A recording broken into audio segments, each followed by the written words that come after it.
আসসালামু আলাইকুম রহমতুল্লাহি ওয়া বারাকাতুহু। প্রিয় ফেসবুক বন্ধুরা, আজকে হাইপারটেনশন অথবা উচ্চ রক্তচাপ অথবা আপনি ব্লাড প্রেশার যেভাবেই বুঝেন না কেন, এটা নিয়ে একটু আলোচনা করব। ব্লাড প্রেশার দুই ধরনের হয়ে থাকে। একটা হচ্ছে লো ব্লাড প্রেশার, একটা হচ্ছে high blood pressure. High blood প্রেশারটাকে এক কথা আমরা হাইপারটেনশন বলে থাকি। আর লো ব্লাড প্রেশারের কোনো সংজ্ঞা আসা থাকে না। হাইপোভলিউম ব্লাড যেটা হয়, এটা হলে হাইপোভলিউম ব্লাড প্রেশার হলে এই হচ্ছে যে আপনার মাথা ঘোরাবে, ঘাড় ব্যথা করবে, ঘাড়ের নিচের অংশ ব্যথা করবে, বমি বমি ভাব হবে, শরীরটা একেবারে অসাড় বা দুর্বল বোধ হবে। তো সেই ক্ষেত্রে আসলে খুব বেশি করণীয় নেই। করণীয় হচ্ছে আপনি যদি হাতের কাছে থাকে একটু ওআরএস খাবেন, হাফ লিটার পানিতে তৈরি করে একটা ওআরএস খাবেন, একটু পুষ্টিকর খাবার খাবেন, একটু রেস্টে থাকবেন, এনাফ। আর হাই ব্লাড প্রেশার, যেটাকে উচ্চ রক্তচাপ বলা হয়, উচ্চ রক্তচাপ হলে করণীয় কি বা এর লক্ষণ কি? উচ্চ রক্তচাপ আপনি বুঝবেন কিভাবে? উচ্চ রক্তচাপ বা প্রেশার বেশি হলে আপনি বুঝবেন যেভাবে, সেটা হচ্ছে দু তিনটা সিমটম বা লক্ষণ একটু আলাদা হয়। সেটা হচ্ছে আপনার মাথা ওজন বার হয়ে যাবে, তারপরে হচ্ছে যে আপনার হাত পায়ে হাত সার শরীরের ভিতরে ঝিমঝিম করবে, তারপরে হচ্ছে আপনাকে কেউ ধাক্কাচ্ছে বা ঢুলতেছেন এমন মনে হবে।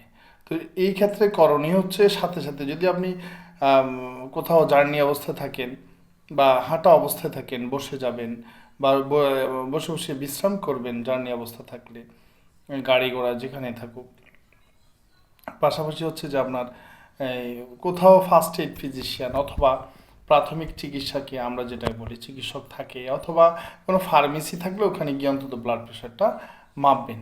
ব্লাড প্রেশারটা মাপার পর আপনার ব্লাড প্রেশারটা কত আছে সেটা জেনে নেবেন।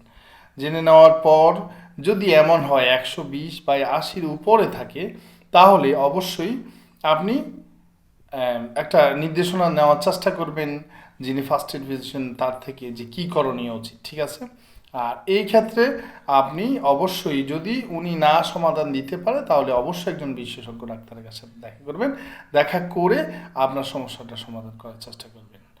আর হচ্ছে যে কোনোভাবেই আপনি মুখস্থ বা ফার্স্ট স্টেজ যেটা আমরা বলি 130/90 এরকম যদি থাকে, তাহলে আপনি সাথে সাথে মেডিসিন নেওয়ার চেষ্টা করবেন না, মেডিকেশনে যাবেন না। তো সেক্ষেত্রে করণীয় হচ্ছে আপনি একটু রেস্টে থাকেন। আর হচ্ছে যে একটু খালি লেবুর পানি খাওয়ার চেষ্টা করেন, রেস্টে থাকেন। ইনশাল্লাহ আপনার এই প্রেশারটা, হাই প্রেশার বা হাইপারটেনশন যেটা বলি আমরা, এটা কমে যাবে। পাশাপাশি হচ্ছে যে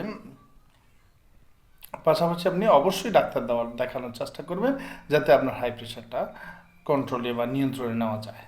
তো সেক্ষেত্রে আমি বলবো, হাই প্রেশারটা হয় দুটো কারণে। একটা হচ্ছে যদি আপনার জেনেটিক কোনো কারণ থাকে, জেনেটিক হচ্ছে বংশের কারো থাকে, দাদা নানা বাবা মায়ের কারো থাকে, তাহলে আপনার হতে পারে, একটা হচ্ছে কারণ। আর দুই নম্বর যে কারণটা, সেটা হচ্ছে হাইপারলিপিডিমিয়া। হাইপারলিপিডিমিয়া হচ্ছে রক্তের চর্বির মাত্রা বেড়ে যাওয়া। তো এই দুটো কারণ ছাড়া অন্য কোনো খুব বেশি কারণ থাকে না। যে কারণগুলি থাকে, আপনি অনর্গল চর্বি জাতীয় খাবার খাচ্ছেন, আপনি ড্রাঙ্ক করছেন, অথবা আপনি ঘুম মারতেছেন, খুব দুশ্চিন্তাবোধ ফিল করছেন, তাহলে এটা ক্ষণিকের জন্য বাড়লেও সেটা আবার আপনি যদি রেস্টে থাকেন বা শৃঙ্খল জীবনে চলে আসেন, তাহলে ইনশাল্লাহ কন্ট্রোল হয়ে যাবে। তো আসলে এই এই প্রাথমিক ধারণাগুলি আপনাদেরকে দেওয়ার জন্য আমাদের এই সামান্য প্রচেষ্টা বা প্রয়াস।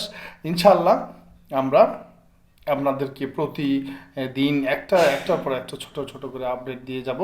ইনশাল্লাহ আপনারা এই আমাদের ভিডিওগুলি সম্পূর্ণ স্কিপ না করে সম্পূর্ণ দেখবেন এবং বোঝার চেষ্টা করবেন, বা কোথাও যদি ত্রুটি থাকে সেদিকে আমাদেরকে একটু জানাবেন।